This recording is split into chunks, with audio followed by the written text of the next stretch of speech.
Hello family, good morning.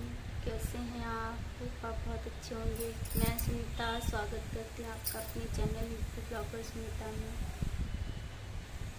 कहिए कैसे हैं आप? काफ़ी टाइम हो गया आप लोगों से बात नहीं की, तो मैंने सोचा कि आप लोगों से बात कर लें।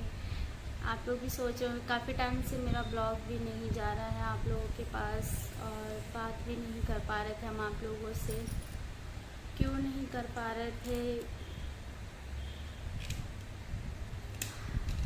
मेरी काफ़ी टाइम से मेरा ब्लॉग आप लोगों के पास नहीं जा पा रहा था। जो मेरे पास रिकॉर्ड था बस वही मैं डाल देती थी, और मैं ब्लॉग नहीं बना पाती थी क्योंकि मेरी तबीयत नहीं ठीक थी। आप लोगों से बात करने के लिए मैं फ़ोन भी नहीं उठा पा रही थी, बात भी नहीं कर पा रही थी, बता भी नहीं पा रही थी मैं कहाँ हूँ, कैसी हूँ। आप लोगों के पास क्यों नहीं बात कर रही हूँ? क्योंकि आप लोग भी मेरी फैमिली हो। जितने भी हैं 100-200 सब्सक्राइबर हैं मेरे, वो मेरी फैमिली हैं। और अगर आप लोगों का सपोर्ट बना रहा तो आगे भी मेरे सब्सक्राइबर बढ़ जाएंगे। आप लोग सपोर्ट करेंगे तो हो जाएंगे। चलिए वो तो बात की बात है, आप लोग सपोर्ट करेंगे तभी हो पाएगा। लेकिन मेरी हेल्थ ठीक नहीं थी, तो इस वजह से मैं नहीं बात कर पा रही थी आप लोगों से। तो इस वजह से आप लोगों से बात नहीं कर पा रही थी। एक होता है ना कि आप मतलब कि मैं आपको बता नहीं सकती हूँ कि इस एक महीने से ही हमारा वीडियो नहीं जा पा रहा है कंटिन्यू। क्योंकि पहले से जो थोड़े बहुत रिकॉर्ड था मेरे पास वीडियो, वही मैं आप लोगों के पास दे रही थी आप लोगों को। क्योंकि मैं सोच रही थी मेरी थोड़ी सी जो भी फैमिली है 100-200 की फैमिली, वो सोचेंगी कि पता नहीं क्यों मेरा ब्लॉग नहीं आ रहा है, मैं क्यों नहीं वीडियो डाल पा रही हूँ, क्या रीज़न है। तो आज 1 महीना हो गया है मेरी हेल्थ को लेकर, तो मैंने सोचा अब मैं आप लोगों से बात कर लेती हूँ। आपको पता है मैं बहुत खुश थी, बहुत खुश थी, और खुशी वाली बात ही है, मैं इतना खुश थी कि मैं सोच रही थी कि मैं आप लोगों के साथ शेयर करूँगी कि मुझे काफ़ी टाइम बाद ये खुशी मिली है। लेकिन आपको पता है, अगर आप बहुत खुश हो, बहुत एक्साइटेड हो, बहुत ज़्यादा खुश हो, और एकदम आपको कोई मतलब एकदम से ऐसी बात पता चलती है कि आपके पैरों तले ज़मीन खिसक जाए, तो वैसे ही मेरा हाल हो गया था। सॉरी। तो वैसे ही मेरा हाल हो गया था। क्या हो गया था बताती हूँ आपको। फैमिली मेरा मिसकैरेज हो गया। कैसे हो गया वो भी मैं बताती हूँ आपको। मेरा 3 मंथ चल रहा था। आपको पता है, हम लेडीज़ को जब पता चलता है कि हम प्रेग्नेंट हैं, तो हम बहुत सारे सपने देखने लगते हैं, बहुत सारी उम्मीदें लग जाती हैं हमको।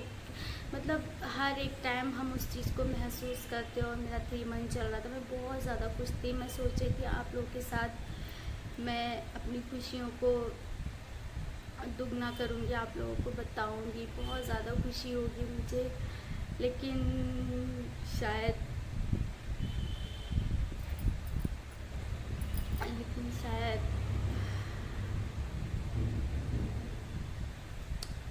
वो खुशी हमारे लिए नहीं थी, इसीलिए हमको नहीं मिली। तो मेरा 3 मंथ स्टार्ट हो गया था, तो हम डॉक्टर के पास गई थी, तो डॉक्टर ने बोला आपका 3 मंथ स्टार्ट हो गया है और आप एक अल्ट्रासाउंड कराओ। तो मैंने अल्ट्रासाउंड कराया गाइस, तो उसमें पता चला कि मतलब मेरे बेबी की हार्ट बीट नहीं है, बेबी की हार्ट बीट नहीं। और मैं बहुत ज़्यादा खुश थी। मैं अल्ट्रासाउंड करा के मतलब मैंने एक दिन भी वेट नहीं किया, मैंने उसी दिन अल्ट्रासाउंड कराया। और मैंने अपने हस्बैंड से बोला चलो ठीक है, अभी डॉक्टर बैठे हैं, हम लोग चल के दिखा देते हैं। तो मेरे हस्बैंड ने बोला चलो ठीक है, हम लोग दिखा देते हैं। बहुत खुश थे हम लोग कि मतलब जाएंगे तो मैम बताएंगे कैसा क्या है, बेबी कितना ग्रोथ कर रहा है, कैसे, मतलब बहुत सारा बात कर रहे थे हम लोग रिपोर्ट आने से पहले। फिर रिपोर्ट आई, हम डॉक्टर के पास गए, बहुत ज़्यादा खुश थे। मैं जाकर बैठी, डॉक्टर ने रिपोर्ट देखी, और डॉक्टर ने बोला कि बेटा आपका बेबी तो ग्रोथ नहीं कर रहा है, और इसकी धड़कन भी नहीं है, तो कोई फ़ायदा नहीं है इसको रखने से। मतलब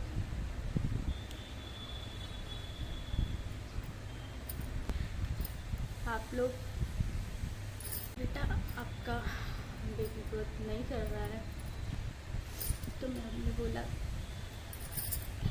कि बेटा आपके बेबी की हार्ट बीट नहीं है, इसको रखने का कोई वो नहीं है, आपको अबॉर्शन कर। मैं वहीं पर बहुत तेज़ रोने लगी। मैंने कहा मैम ऐसा मत कहिए, लेकिन वो बोली बेटा आप परेशान मत हो,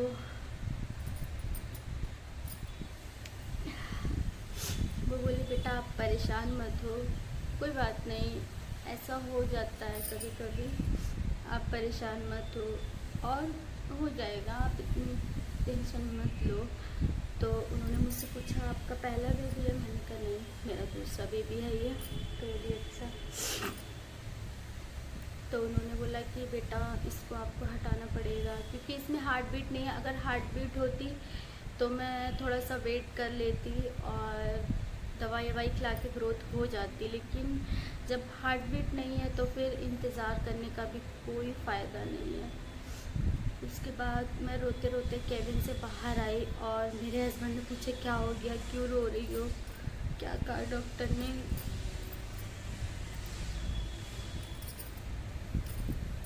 मेरे हस्बैंड ने पूछा क्या कहा डॉक्टर ने, तो मैं उनको कुछ बता ही नहीं पा रही थी, बस मैं रोती जा रही थी, रोती जा रही थी, रोती जा रही थी। तो वो बोले रो क्यों रही हो, क्या कहा डॉक्टर ने।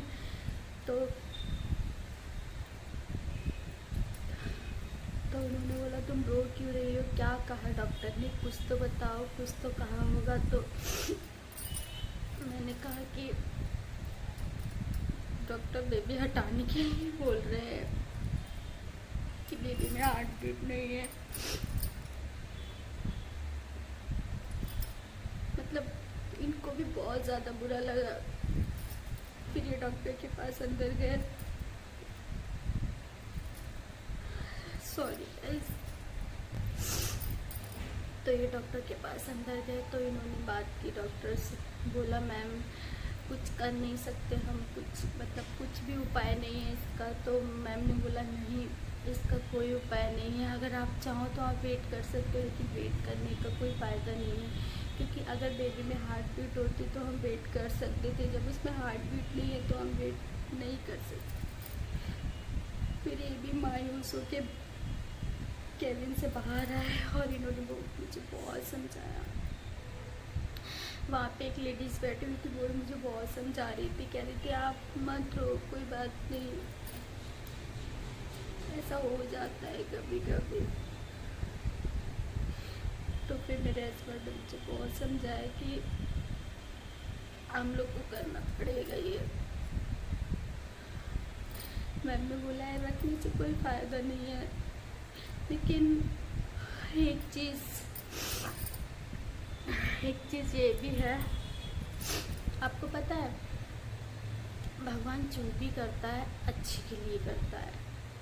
मे भी शायद भगवान ने कुछ अच्छा सोच रखा है हमारे लिए, इसीलिए हमारे साथ ऐसा हुआ है। मैं भगवान को दोष नहीं देती हूँ, मैंने अभी तक एक बार भी ये नहीं बोला कि भगवान ने ऐसे क्यों किया मेरे साथ। लेकिन हाँ, वो टाइम बहुत ज़्यादा पेनफुल था, बहुत ज़्यादा पेनफुल था। मतलब बहुत सारे सपने देख लिए थे हम लोगों ने, बहुत सारे सपने।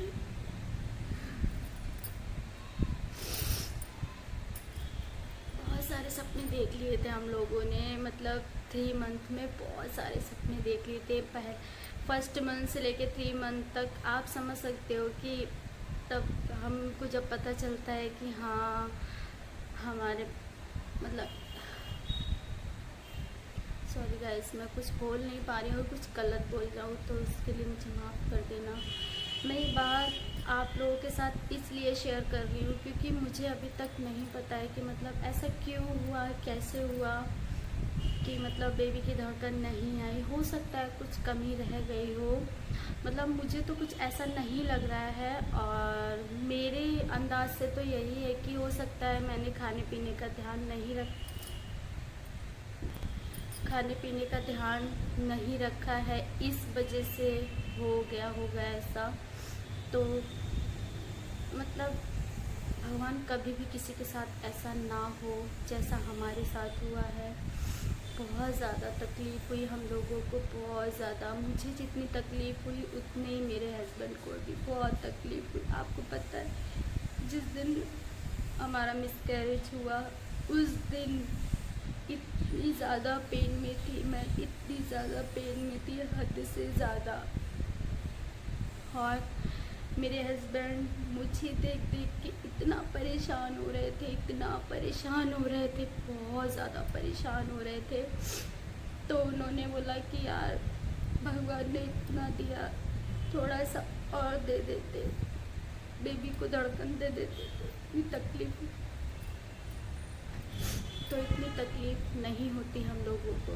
तो फिर मैं इतनी पेन में थी, तब भी मैंने उनको एक बात बोली कि आपको पता है भगवान ने हमारे लिए कुछ अच्छा सोचा होगा, इसलिए उन्होंने ऐसा किया।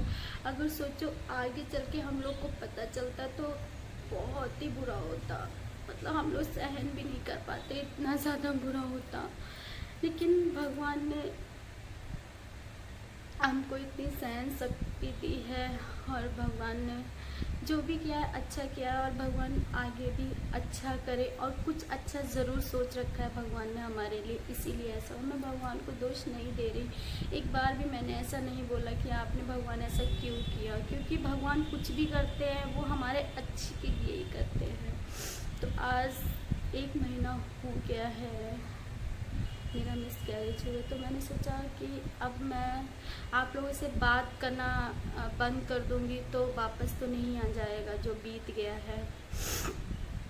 क्योंकि आप लोगों से बात करना, अब मैं जुड़ी हुई हूँ आप लोगों से, तो मैं आप लोगों से बात करना भी ज़रूरी समझती हूँ। क्योंकि हमें कोई भी दिक्कत है, कुछ भी परेशानी है, अगर हम आप लोगों से शेयर करेंगे तो हो सकता है उसका सजेशन आप लोगों के पास हो, तो आप लोग हमें बता सकते हो कि नहीं ऐसा करना चाहिए। मुझे लग रहा है कि हो सकता है मैंने खाने पीने में अच्छे से ध्यान नहीं दिया हो, क्योंकि आप लोग जानते हो उस बीच मेरे हस्बैंड को चोट लग गई थी, उनका पैर फ्रैक्चर हो गया था। तो मैंने उस बीच खाने पीने का बिल्कुल भी ध्यान नहीं दे पाया था। इस चीज़ को मैं मानती हूँ, मैंने बिल्कुल भी ध्यान नहीं दे पाया था, क्योंकि उनका पैर फ्रैक्चर हो गया था। तो उनको लैट्रिन बाथरूम सब लेके जाना, मतलब ऐसे कंधे पे हाथ रख के वो बाथरूम में जाना पड़ेगा तभी हो पाएगा। तो हम उनको लेके जाते थे और हर चीज़ का उनका ध्यान रखते थे, दवाई खिलाना, पानी टाइम से देना, सब कुछ उनका करते थे। तो उस बीच मैंने खाने पीने का ध्यान नहीं रखा, वो मैं मानती हूँ। पूरा 1 महीना उनके पैर को लग गया ठीक होने में, और अभी भी उनका पैर ठीक नहीं है। फिर 1 महीने बाद हम यहाँ हैं, उसके बाद मुझे पता चला कि मैं प्रेग्नेंट हूँ, मुझे नहीं पता था उससे पहले। फिर उसके बाद मैं डॉक्टर के पास गई, फिर मैंने बोला उनको, तो उन्होंने मुझे दवाई दी। फिर मेरा 3 मंथ लग गया था, तब उन्होंने मुझे अल्ट्रासाउंड के लिए बोला। जब अल्ट्रासाउंड करा के आई तो उसके बाद मुझे ये पता चला, क्योंकि हमारे लिए बहुत ही ज़्यादा शॉक था। खैर अब जो हो गया है तो क्या कर सकते हैं, बस यही है कि अब थोड़ी मेरी हेल्थ ठीक हो जाए, उसके बाद सब कुछ अच्छा हो जाएगा। तो मैंने सोचा आज मैं आप लोगों से बात कर लूँ। मैंने अपने हस्बैंड से भी बोला, मैंने कहा 1 महीना हो गया है, एक तो मेरे सब्सक्राइबर भी बहुत ही कम हैं, और ऊपर से मैं वीडियो भी नहीं बनाऊंगी, तो मतलब जितनी मेरी फैमिली है वो भी नाराज़ होके चली जाएगी कि ये तो वीडियो डालती नहीं है, वीडियो बनाती नहीं है, क्या फ़ायदा। तो मैंने अपने हस्बैंड से बोला, मैंने कहा कि ये बातें, ऐसी बातें हमें डिस्कस करनी चाहिए, क्योंकि अगर हम ऐसी बातें डिस्कस करेंगे तो हमें इसके बारे में और पता चलेगा कि मतलब ये चीज़ क्या है, कैसे हुई है, ये सब हमको जानकारी मिल सकती, आप लोगों से मिल सकती, आप लोग ही हमें बता सकते हो। तो आप लोग ये मत सोचिएगा कि मैं ये सारी बातें कर रही हूँ तो ये गलत है, ये है वो है। अगर आप लोगों को गलत लगे तो मुझे माफ़ कर दीजिएगा, लेकिन मुझे लगा है कि मैं आप लोगों के साथ शेयर करूँ। ये कोई गंदी बात नहीं है, ये कोई ऐसी बात नहीं है जो मैं आप लोगों से शेयर ना करूँ। तो मुझे सही लगा, इसलिए मैं आप लोगों से शेयर कर रही हूँ। और प्लीज़ मेरा सपोर्ट कीजिएगा, और जो भी अगर आप लोगों को थोड़ी सी भी जानकारी हो तो बताइएगा कि ऐसा कैसे हो सकता है। फ़िलहाल तो मैं भगवान से यही दुआ करती हूँ, भगवान ऐसा कभी किसी के साथ ना हो, क्योंकि मैं इस दर्द से गुजरी हूँ तो मुझे पता है कैसा लगता है। अभी भी मैं कोई भी बात करती हूँ ना, मुझे बहुत रोना आता है, बहुत मैं रोती हूँ। मेरे हस्बैंड मुझे बहुत समझाते हैं, कहते तुम ऐसे मत करो, तुम ऐसे रोगी तो मैं कैसे, मैं तुमको देख के और परेशान हो जाता हूँ। तो मैं आपको सही बता रही हूँ, मैं अपने हस्बैंड के सामने बिल्कुल नहीं रोती हूँ, बिल्कुल भी ऐसा नहीं है। मैं उनको महसूस होने देती हूँ कि मैं बहुत ज़्यादा परेशान हूँ। मैं उनके सामने खुश रहने का मतलब सोचती हूँ कि मैं खुश रहूँ, लेकिन आप जानते हो कि एक माँ हूँ मैं, और माँ को जितना दर्द होता है उतना पिता को भी होता है। लेकिन कहते नहीं है, माँ अपना दर्द बयां कर सकती है, लेकिन पिता अपना दर्द कभी भी अपनी आंखों से नहीं दिखाता है। हम लोग क्या करते हैं, हम लोग रो लेते हैं, अपना दर्द बाहर निकाल लेते हैं, लेकिन जो एक पिता होता है वो अपना दर्द कभी बाहर नहीं निकाल पाता है, वो अंदर ही अंदर रोता है। आपको पता है, जितना मुझे बुरा लगा था उतना ही मेरे हस्बैंड को भी बुरा लगा था। उनकी फेस से ही मैं देख रही थी उनको कितना ज़्यादा बुरा लग रहा है, कितना ज़्यादा दर्द हो रहा है उनको ये चीज़ को लेके। तो बस इतना ही चाहूँगी, आप लोगों का सपोर्ट और आप लोगों का प्यार, कि आप लोग बने रहिए हमारे साथ ऐसे ही। और मेरी हेल्थ ठीक हो जाएगी तो आगे मैं आपको बहुत अच्छे अच्छे ब्लॉग दूँगी। तो अब मुझे दीजिए इजाज़त, मिलते हैं एक अच्छी वीडियो के साथ। और मेरी हेल्थ ठीक हो जाए उसके बाद मैं आप लोगों के साथ बहुत अच्छी अच्छी वीडियो शेयर करूँगी। बस यही आपसे प्रार्थना करती हूँ और रिक्वेस्ट करती हूँ कि आप लोग मेरा सपोर्ट कीजिएगा और ध्यान रखिएगा अपना, सेफ रहिए। तो मिलते अपने